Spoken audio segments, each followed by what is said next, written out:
I want to say there's two people I particularly want to mention. One of them is Bill Limpert. William Limpert from Maryland was very instrumental in, he's a retired regulator from Maryland, whose home in Virginia was a little bit severely impacted by the ACT, and he was very instrumental in helping stop that, although he did lose his home. His magnificent place in the property, trying to protect the property. The other one is a person that's been inspiring to anybody who ever met her. Her name is April Pearson Keating, and she tragically, she died of cancer from living near the chemical plants and stuff in West Virginia. And I actually brought a picture of her with me. I've been carrying this around for a while now. And the reason I'm carrying this picture around now is because one of the people that she impacted was someone you may have heard of. His name is Justin Noble. And Justin has just released a book. He was actually here in Tacoma Park last night. I've been to a couple of his book tours.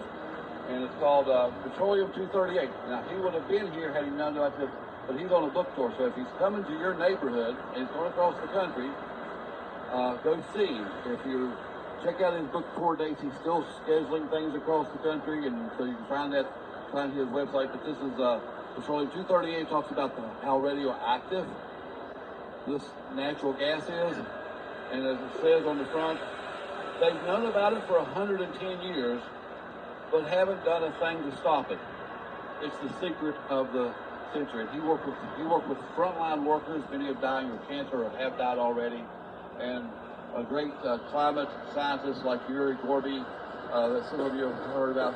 So I wanted to make that little plug, and I want to hand this now. I'll hand this to you, and I'll come talk about. So for months and months I've been embroiled in the personal issue where they destroyed and decided not to follow the organic protocols on my farm. And then after last month's meeting, I actually left here and went to Milwaukee to the National Organic Advisory Board with the USDA. People there were shocked to hear what happened, and it's become a very big national issue. I'm not going to talk about that this morning. I got another meeting here after a while. What I want to talk about is the MVP. The MVP, like many of these horrible projects, if they can't do something legally, they give someone somewhere a whole lot of money so that they could pass legislation to take away citizens' rights to make sure this is done. We had killed this project. It was dead. It was a bad idea. It should have died day one. And as you see the side of their Joe Manchin, who's taken more money from the fossil fuel industry than probably the history of anybody, had put in last year, about a year ago, he put into this Physical Responsibility Act of debt ceiling must pass legislation, section 324, that said all the illegal permits would be reinstated and citizens couldn't take it to court to complain about it.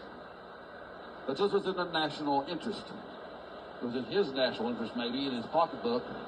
It's not in anybody's national interest.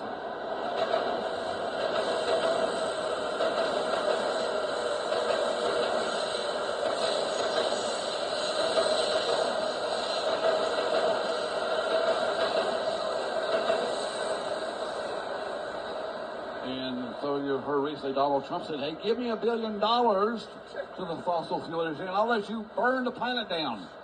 Just give me $1 billion. And that's the way these things take place.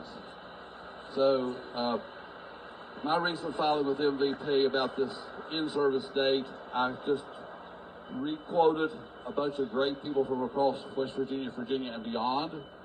And then I wrapped it up with one little neat. Of course, I paid tribute to Bill Limpert. Bill Limpert started working on the coding issue in 2000. His first filing was in the early 2000. I worked on this coding group with him for 4 years. We talked with experts from all over the country. I think he maybe talked with experts all over the world. And to AT, no one said this pipe should be put in the ground.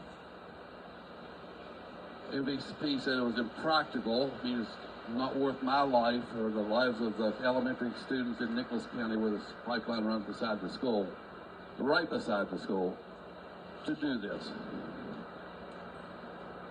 It's just appalling. So my filing actually pointed that out. It said that this pipeline if it's allowed to go into service, it is not a question of if it explodes. It is a question of when, where, and how many times.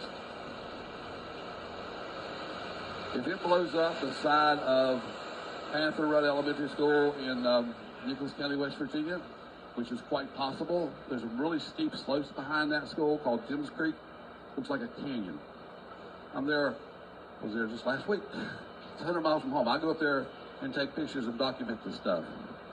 If it blows up outside of Rainelle, West Virginia, it could take out Rainelle, maybe the Christian Academy, a large Christian Academy there in Greenbrier County, or Bent Mountain, Virginia, where they had the rupture already, or Newport, Virginia, or the town near me, Linside. It's where, not if, how many times, and are we, that's what living in a sacrifice zone is.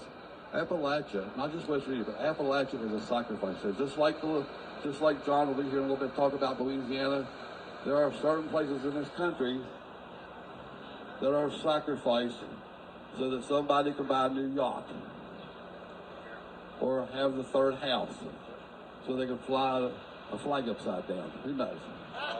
You know, so this is a really horrible thing. It should never, ever have gotten this far.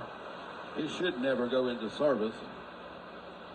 It really shouldn't. I mean, it may very well happen. They've got gas in the pipe past my house now. It's already packed, ready to start shipping. I just learned that 2 days ago.